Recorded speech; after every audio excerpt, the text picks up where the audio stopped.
SCARF, also called the Schizophrenia Research Foundation, is one of the oldest mental health NGOs in the country. It's also a very reputed organization, both nationally and internationally. The main founder is Dr. Sharda Menon, who is the first woman psychiatrist in the country and who has been awarded with Padma Bhushan and many other awards. And it was her desire that we started a center which focused on rehabilitation of those people suffering from severe mental disorders. And we also thought that it was appropriate to conduct research into mental health because we know very little about what is happening in our own country, in our own city. Therefore, we founded SCARF in 1984, and a group of mental health professionals, philanthropists, we all got together and started it in a very small way. But now, as I said, we are 32 years old. We are the collaborating center of the World Health Organization for Mental Health Research and Training. One of the areas that Junior Doctors Forum has been interested is using technology to help doctors serve society better. And in that area particularly, you have a great deal of experience in telemedicine for the past 10 years, where you have been able to provide psychiatric services to rural areas and smaller towns. Could you tell us your experience in this regard? Our first foray into telepsychiatry happened after tsunami. As you know, people in Nagapattinam and Kadalur were suffering a lot. And there were a lot of mental health issues because people had died and children had lost their parents. At that point in time, the Oxfam and the Deutsche Bank approached us and said, why don't you set up a telepsychiatry service so that you can provide counseling to people in distress in Nagapattinam.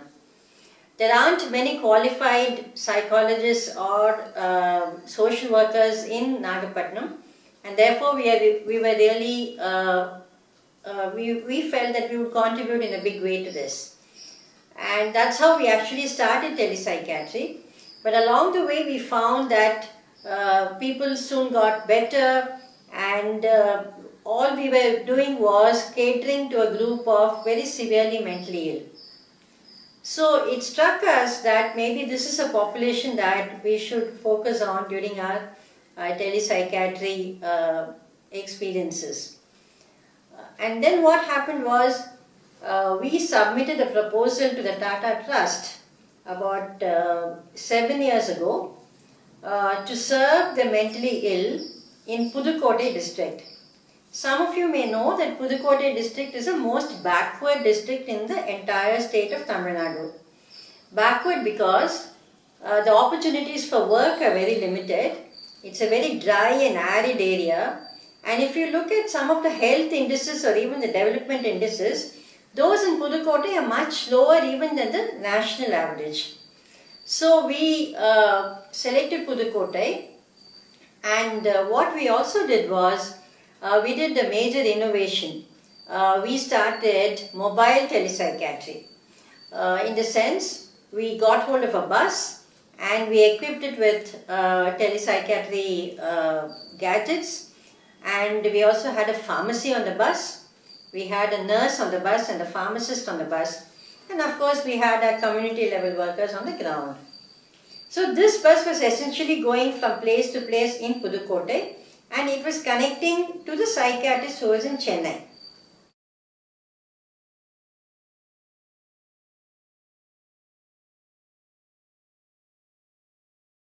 The same amount of privacy that we have in a consultation room, we were able to create inside the bus. But because we were dealing with the severely mentally ill, initially we had to get all the family members onto the bus because, as you know, persons with schizophrenia or bipolar disorder don't always know that they are sick or don't admit they are sick. So very often we need to take the history from the family, and we especially need the family's help to make sure that they take their medication on time. So that much of privacy was ensured, and both the families and the patients felt extremely comfortable talking to us. Now fortunately, because of TV and iPads and things like that, people are used to gadgets, and therefore it was not too much of a problem.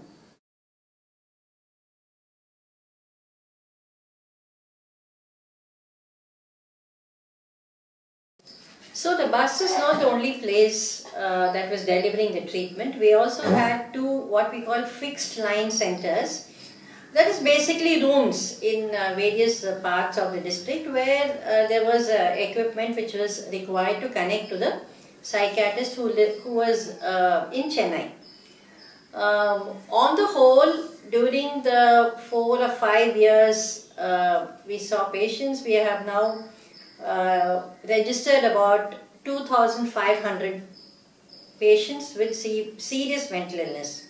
This is not taking into account the depression and anxiety and childhood problems and so on. We have been following them up. Some of course have dropped out, and we are now rigorously trying to integrate them into the state-run centers wherever they are available. Apart from that, we are also doing a lot of rehabilitation. We are providing psychosocial measures of support to the family, and as you said, jobs are very, very important, and we are trying to get them get the improved patients some jobs.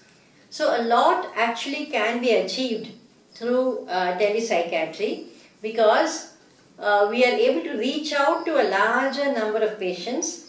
And there is the question of the doctor traveling all the way, the doctor having to spend a couple of days here, go to remote and rural areas. All that does not arise. And what is really remarkable about this is we are able to garner the support of the local community in a big way, because they see the bus moving, they see the patients improving, and the local community really comes forward to help us in every possible manner. Who is a ground worker in identifying and then getting this, organizing the consultations? Is it the local community health worker who is involved, or is it your person from your organization? No, we recruit people. 95% of them are women, say in their 20s and 30s, who have had some basic education, but who basically have the time to spare, and more than that, the empathy to understand what the problem is. We give them training initially, and then we follow it up with reinforcer sessions. They're extremely committed and extremely good. They are the ones who detect persons with disorders, bring them either to the bus or to other clinics, and then they follow up with families, they follow up with patients, they make sure medication is taken, and in fact, the whole success of the program really depends on them, how good they are, and the kind of relationship they are able to have with the family and the patient. We have developed modules in Tamil, which we hand over a copy to them, but we have a regular 3-day session for them, which is done at SCAF in the city. And then they are sent out to the field, and of course they have supervisors who are trained social workers. So they report to them, and if they have doubts, they clarify.